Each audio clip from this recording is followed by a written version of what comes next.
PowerPoint presentation of PH100 by group number 4. Our topic is projectile motion. Our team include myself Akash Mishra, Tushar Agrawal, Patel Sanskar Sanjay Kumar and Pranadeep. And the next slide includes our layout, how we have planned our presentation.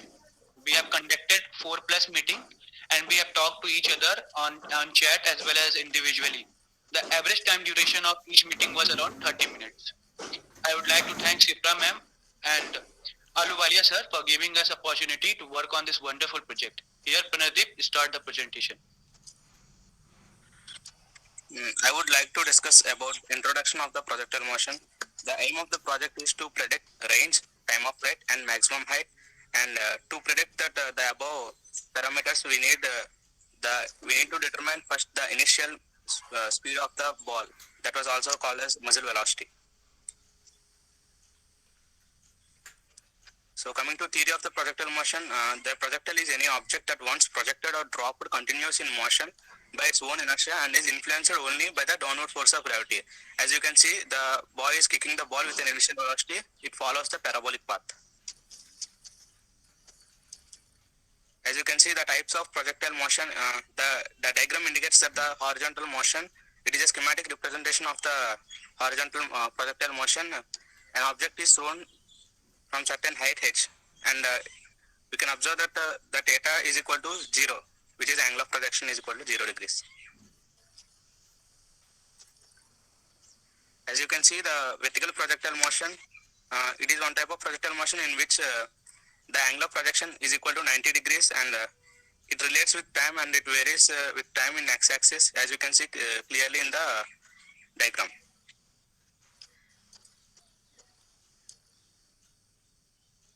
And the image shows the parabolic path of the object that was thrown, some angle of projection theta with the maximum height indicated by small h, and the range was indicated by capital R.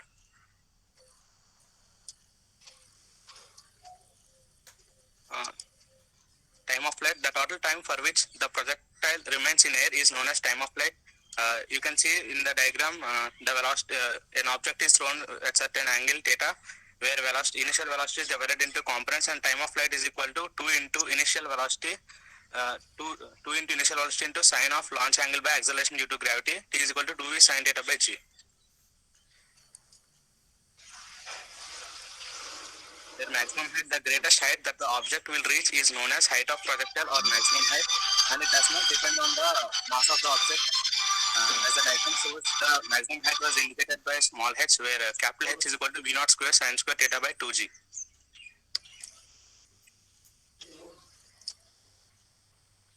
The range of the projectile is the distance covered by the body till it comes to rest in x-axis, and it does not depend on the mass of the object.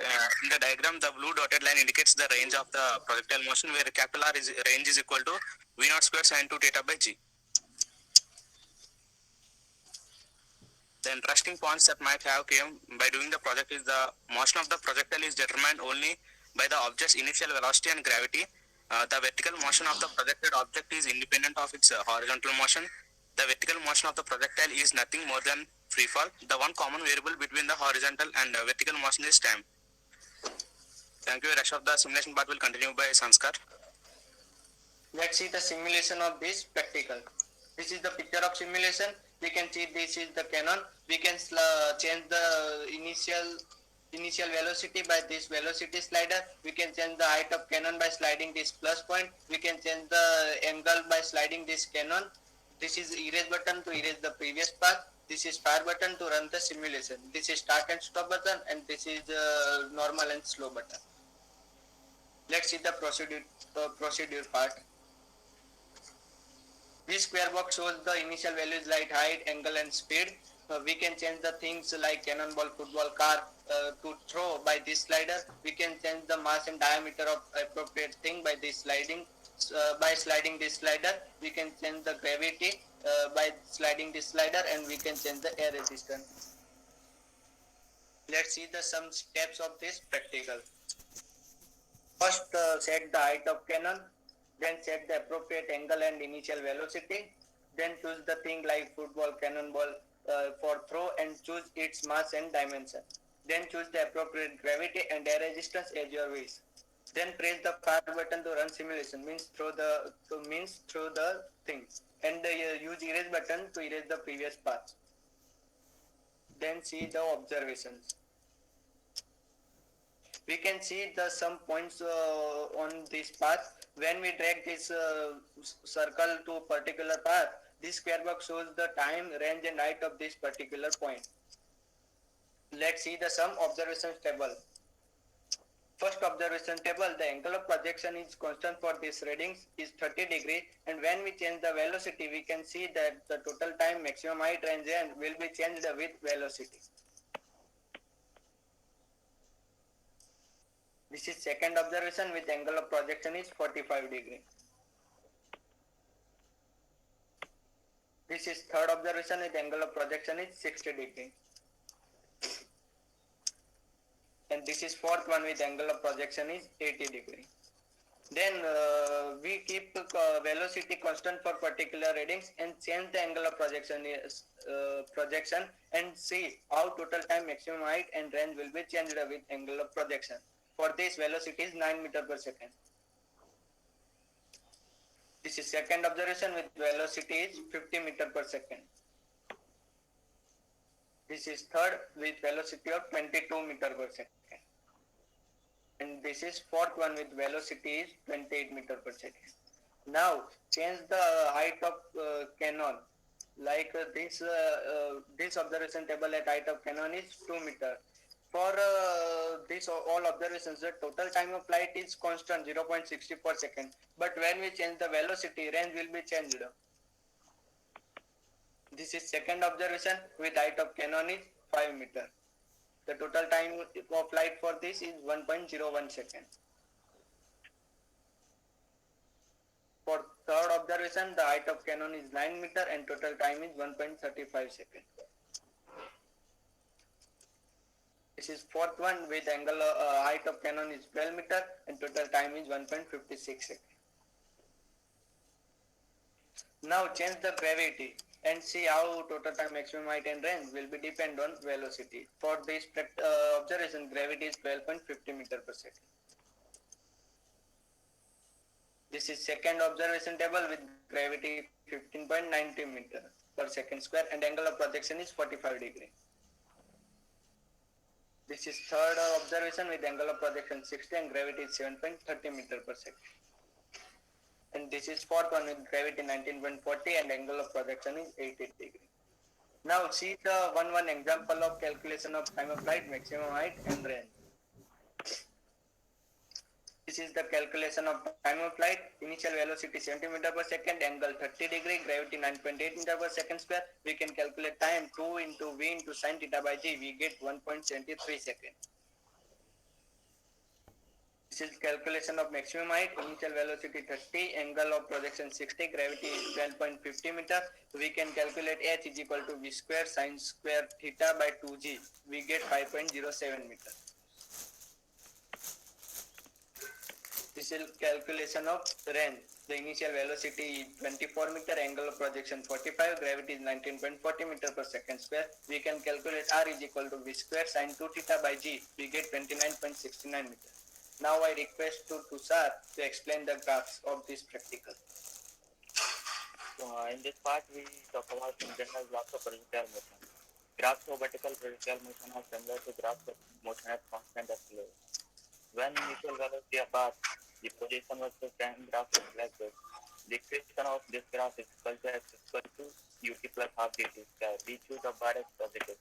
It is important to notice that the initial position is not necessary to zero. The second graph is a linear function showing the velocity as a function of time b equal to u plus dt. Next. The next graph is the acceleration versus time graph. This graph is a constant slope because the magnitude and direction of the acceleration due to gravity are constant.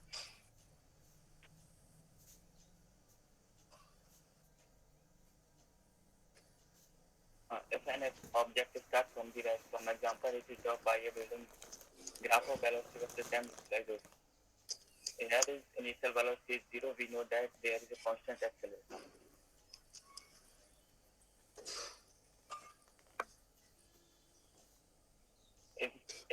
the object is started with an initial velocity down bar, the velocity graph looks like this.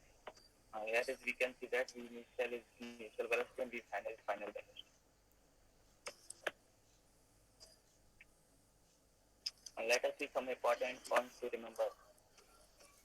It is important to notice that the slope of all the velocity versus time graphs has the same magnitude. The system direction is chosen as positive when the slope has the same magnitude and the same direction. The difference in these graphs is related to the initial velocity.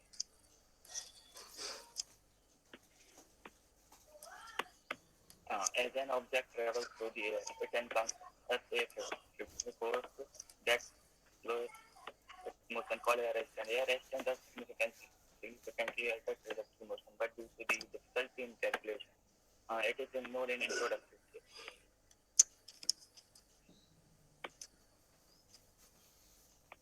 And the next graph, when the object falls from the graph of position versus time looks like this.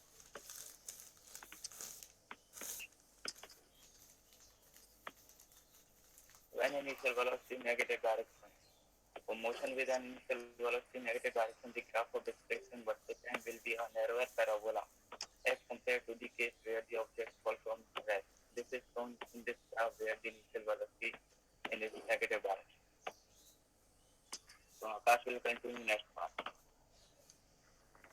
Yes, sir. I'm going to discuss about the source of error and further going to analyze it. I have mentioned the possible systematic errors as can be seen in the slide. But before I discuss that, let's discuss about what is systematic error itself. So systematic errors are the errors which are not determined by chance but are introduced by an inaccuracy inherent to the system, which can either involve the observation part as well as the measurement part as well. So the first possible source of error is air resistance. We know that during the motion of the projectile, air resistance retards its motion. As we know, the atmosphere contains dust particle, air molecule, water molecule, they all retard the motion. The second point is reading error in measuring scale. We have a meter scale which has complication and have least count value as well, which can cause error in reading. And also, since it is performed manually, so there is always a scope of error. The third point is time/stopwatch reading error. We know that the stopwatch is operated manually. So due to human reaction time, there will be slight delay when starting and stopping the stopwatch. As per the standard convention, 0.2 second is considered to the average reaction time of a human. So this should be considered. The fourth point is variation of gravity at different location of a planet. According to the Newton's law of gravitation, planet having more mass and smaller radius have more acceleration due to gravity.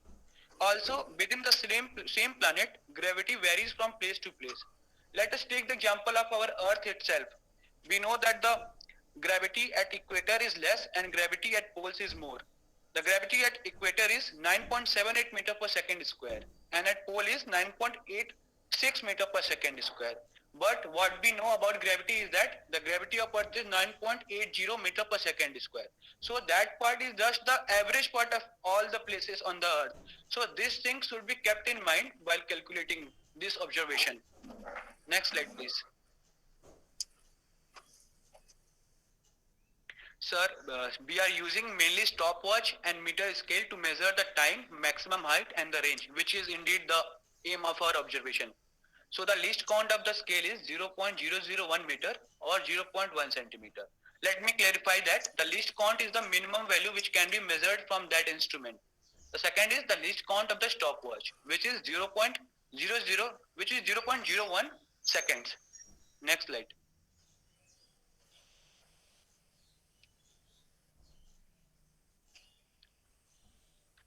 Now, the analysis part of the error.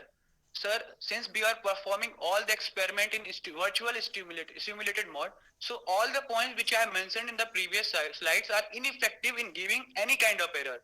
Since these virtual platforms are already pre-programmed, so it will never give any such error. So whatever the point or source of error we have discussed is as per the real laboratory condition. So this point should be kept in mind. And the second point is that apart from that 4 point, if we talk about any other systematic error, so that is insignificant in giving any kind of error, since the average and the expected acceleration in both the horizontal and the vertical direction are consistent with the individual's measurement to within the experimental error. Please change the slide.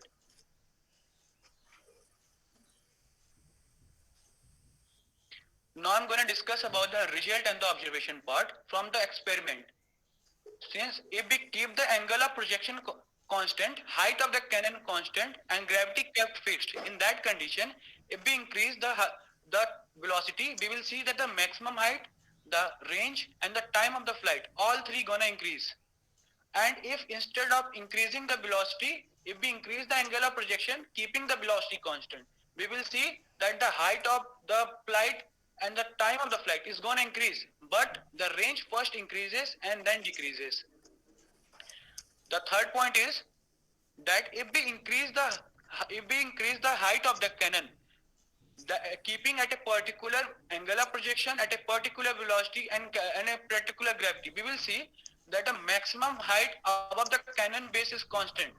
But if we measure from the ground, we will see that it's gonna increase. In the right hand side in the diagram, we can see that if we increase the height of the cannon, we will see that the height of the projectile is constant. But if we measure from the ground, the height from the base to the ground is gonna add up each time, so it will increase the height from the ground. The fourth point is that if gravity is increased, keeping angle of projection, height, and the velocity constant, in that condition we will see that the range, the time of the flight, and the maximum height, all three gonna decrease. The second last point is that the result and observation from our graph part, which Tushar has explained. So we will see that the velocity versus time graph, if we keep the magnitude and direction same, in that condition we will see that the direction and the magnitude of the slope will also gonna come in the same and have the same sign, which means have the same direction. If we consider the two graph, that is position time graph and velocity time graph, in that condition we will see that the velocity of the projectile is zero at the point where we will receive the maximum height of the projection. The third point is that during a projectile motion, if we consider the graph of horizontal distance and the angle of projection, we will see that the range of the complementary angle are same, even though their maximum height can differ.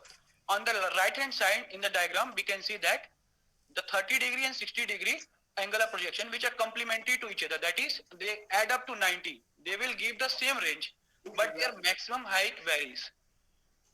Now, our last part of our presentation, the conclusion part,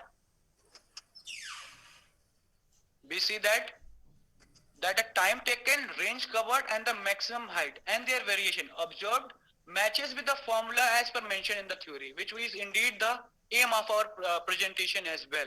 So we here conclude that the time taken, the maximum height, the range of the cannonball mainly depends on the initial velocity, angle of projection, acceleration due to gravity. But keeping aside air resistance and all other source of error, we see that we have achieved what is the aim of the observation. Thank you. Patel, Sanskar. This is our experiment, some references of our experiment. Now I thank you, sir.